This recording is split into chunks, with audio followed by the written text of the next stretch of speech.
আমাদের দেশে আলেমদের এত বিভক্তি নিয়ে কিছু বলুন। সকালবেলা দোকান খোলার পর কোন সূরা পড়লে রিজিকে বরকত আসে বলবেন কি? ইম্পোর্ট বিজনেস যারা করে তারা বিভিন্ন প্রতারণার মাধ্যমে ট্যাক্স ফাঁকি দেয়, তাদের ইনকাম কি হালাল হবে? সন্তানের যে কোনো ধরনের গুনাহের ভাগিদার কি মৃত বাবা মা হবেন? শেয়ার ব্যবসা শরিয়া সম্মত কিনা? জমি বর্গা বা ফেরত নেওয়া কি জায়েজ আছে? পরপুরুষকে কি কোনো মেয়ে আগে সালাম দিতে পারবে? কবির হোসেন জানতে চেয়েছেন শুকরানা সেজদার নিয়ম কি? পর্দা করে ভিডিও ক্লাস আপলোড দেয়া যাবে কি না? উজুর পানি গামলায় ধরে টয়লেটের প্যানে ঢালা যাবে কি না? আমাদের দেশে মাইক বাজিয়ে কোরআন পড়া হয়, এটা কতটা সঠিক? বিয়ের পর কাবিনেট টাকা কমানো যাবে কি না? পুরুষের নখে মেহেদি দেওয়া জায়েজ আছে কিনা?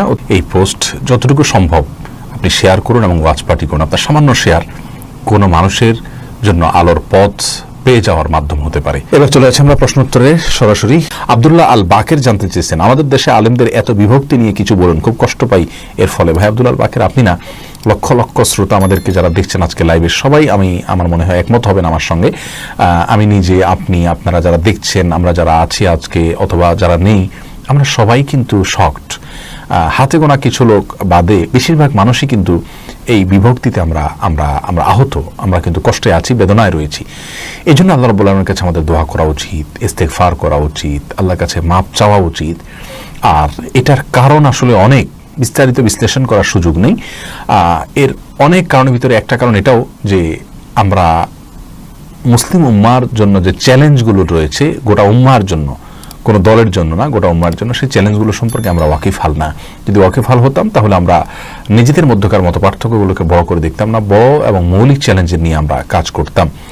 দ্বিতীয়ত, অনেক সময় মত পার্থক্য হয়ে থাকে আমাদের নিজেদের এখলাসের ঘাটতির কারণে, ত্রুটির কারণে, নিজেদের উদ্দেশ্য, ধান্দা এবং নিজস্ব বিভিন্ন বলয়ভিত্তিক যে আমাদের গ্রুপিং, সেগুলোর কারণে আমরা আসলে বিভক্তির মধ্যে পড়ে থাকি, সেগুলোতে বের হয়ে আসতে পারি না। আর তৃতীয়ত, পর্যাপ্ত ইলম না থাকা, যে মুসলিমদের ঐক্যের কি গুরুত্ব, এটা যদি জানা থাকতো তাহলে বিভক্তি যেন না হয়, সেজন্য আমরা সবাই দায়িত্বশীল আচরণ করতাম। আল্লাহ রাব্বুল আলামিন আমাদের মধ্যে ঐক্য তৈরি করে দিন। এই জন্য উর্দুতে একটি উক্তি আছে খুবই চমৎকার, তুম এক नहीं होगे जब तक तुम नेक नहीं होगे, और तुम नेक नहीं होगे जब तक तुम एक नहीं होगे। অর্থাৎ যতক্ষণ পর্যন্ত তোমরা এক হতে পারবা না, যতক্ষণ পর্যন্ত তোমরা নেক না হবা, কারণ মনের দিক থেকে নেক না হলে তোমরা এক হতে পারবা না। আর যতক্ষণ পর্যন্ত এক হবা না, ততক্ষণ পর্যন্ত তোমরা আল্লাহর দৃষ্টিতে পরিপূর্ণ নেক হতেও পারবে না। এরপরে মারিস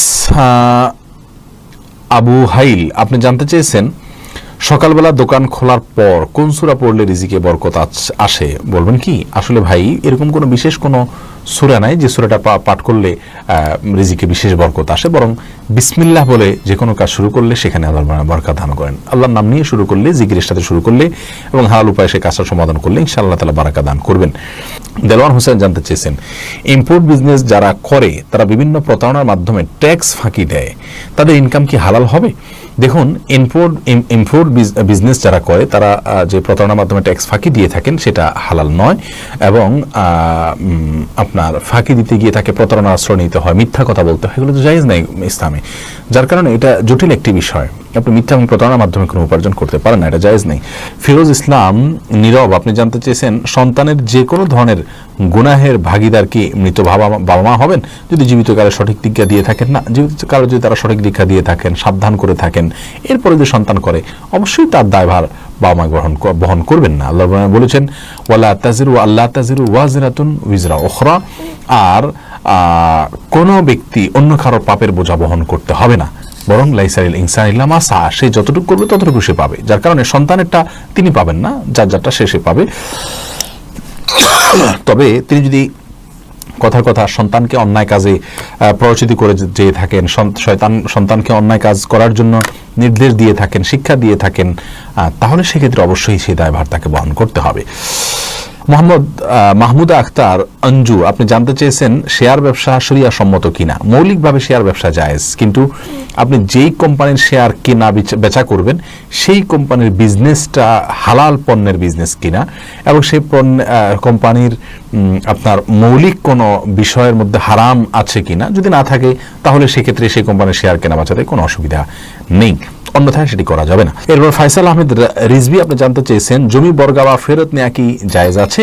দেখুন, জমি বর্গা বা ফেরত বর্গা দেয় তো কোনো অসুবিধা নেই, একজনের জমি আরেকজনের চাষ করলেন, যা হয় তারা ভাগযোগ করে নিলেন, কোনো অসুবিধা নেই।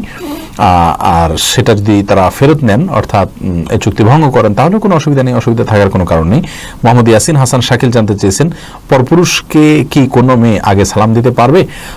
মেয়ে সালাম দেয়া নিয়ে মতো পার্থক্য আছে।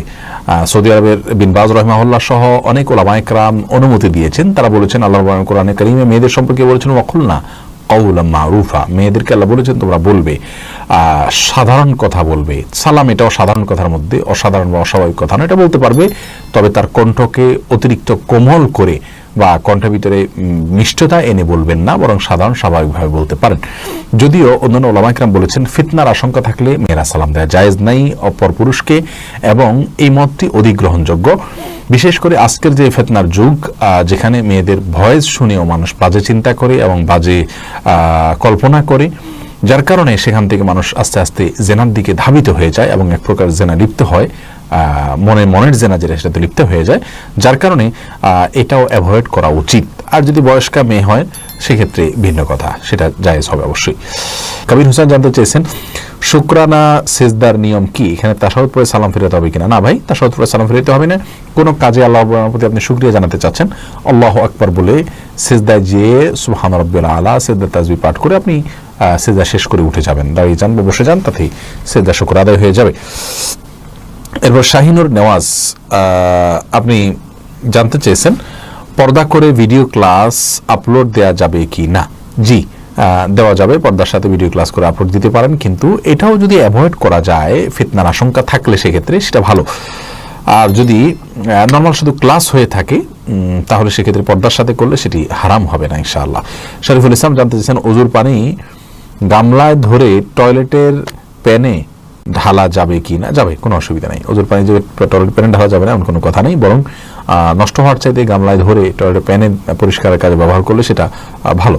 রিশাদ আপনি জানতে চেয়েছেন আমাদের দেশে মাইক বাজিয়ে কোরআন পড়া হয়, এটা কতটা সঠিক? এটা মোটেও সঠিক কাজ না। কোরআনে কারীম দিয়ে কাউকে বিরক্ত করা যাবে না। লা তুমিল্লা বিহাদাল কোরআন, বিভিন্ন সাহাবায়ে কেরাম নির্দেশ করেছেন, আব্দুল্লাহ নাসির রাদিয়াল্লাহু তাআলা অনেক সাহাবায়ে কেরাম নির্দেশ করেছেন যেন কোরআন দিয়ে মানুষকে বিরক্ত করা না হয়।